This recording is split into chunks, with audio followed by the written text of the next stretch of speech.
The crystalline spires of the Zephyrian homeworld pierced the violet sky like frozen lightning, each one a testament to 5 millennia of failure. Within the central engineering complex, Elsa watched as another fusion core prototype collapsed into itself, its exotic matter containment field flickering out of existence with a sound like breaking glass. "Impossible," muttered Chief Engineer Helen, his 6 arms working frantically across holographic displays. His chitinous exoskeleton gleamed under the harsh laboratory lights as diagnostic data streamed across his compound eyes. The mathematics are perfect. The energy calculations are flawless. Yet every single prototype fails at the moment of ignition. Elsa, the lone human representative in the Galactic Engineering Consortium, stood quietly beside the towering alien. At barely 5.5 feet tall, she seemed insignificant among the Zephyrians, who averaged 9 feet in height and possessed intellectual capabilities that had earned them recognition as the galaxy's premier engineers. Their civilization had mastered faster than light travel when humans were still discovering fire, had built Dyson spheres while Earth's inhabitants were learning agriculture. "How long has your species been working on this particular fusion design?" Elsa asked, her voice calm despite the frustrated chittering filling the laboratory. Helen's antennae twitched with barely contained irritation. 5,237 standard years. We have run 847,000 simulations. We have built 12,000 prototypes. Every configuration fails at the same critical moment when the exotic matter reaches maximum compression density.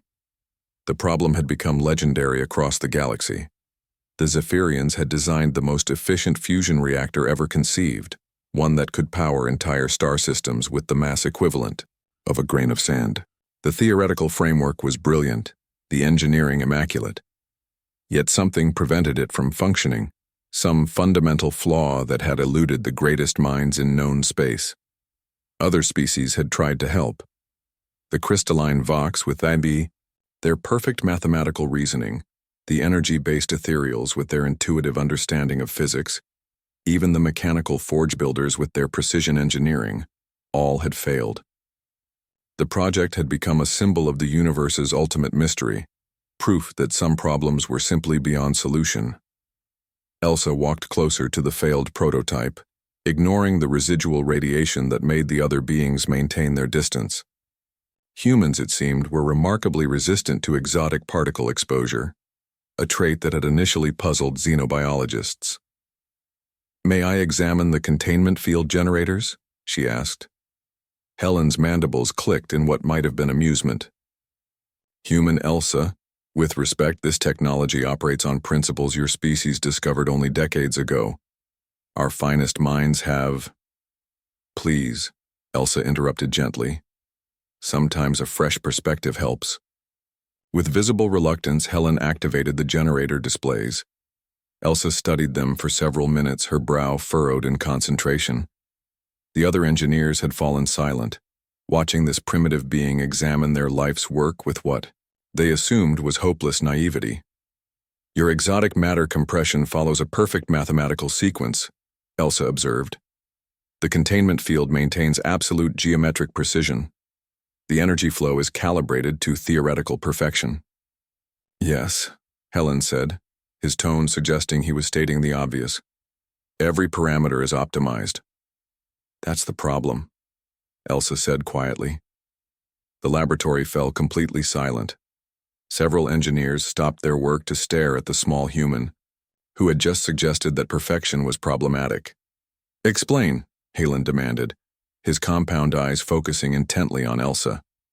"You've created a system with zero tolerance for variance," she continued, moving to the central control panel. "In human engineering, we learned something important. Perfect systems are fragile systems.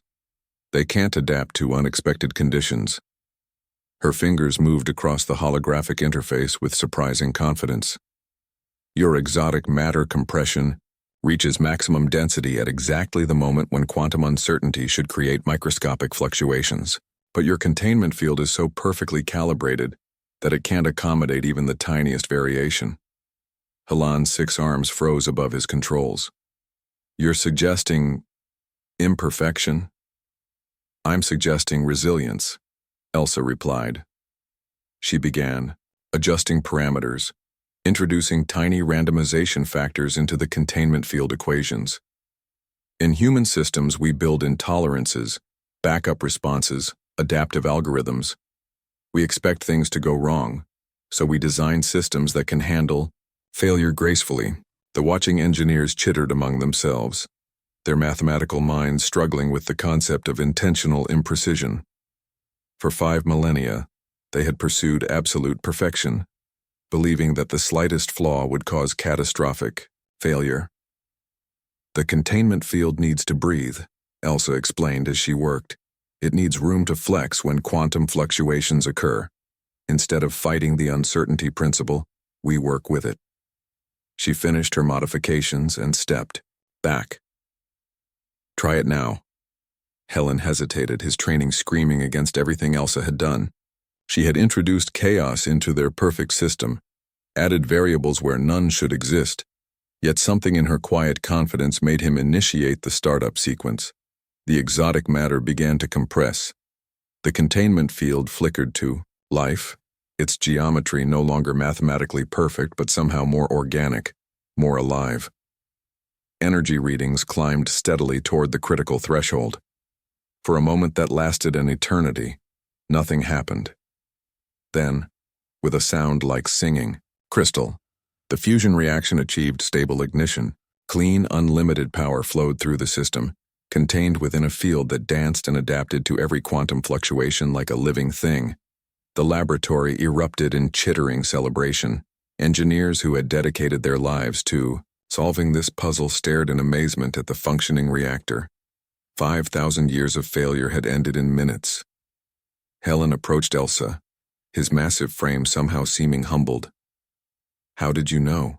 Elsa smiled, the expression alien to the Zephyrians but somehow universally understood. "Because humans are imperfect.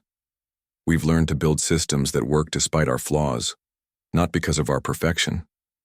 Sometimes the best solution isn't the most elegant one. It's the one that keeps working when everything goes wrong." As news of the breakthrough spread across the galaxy, species everywhere began to understand something new about the small, seemingly primitive humans. They might not be the strongest, the smartest, or the most advanced, but they possessed something equally valuable: the hard-won wisdom that comes from being beautifully, successfully imperfect. The age of human engineering had begun,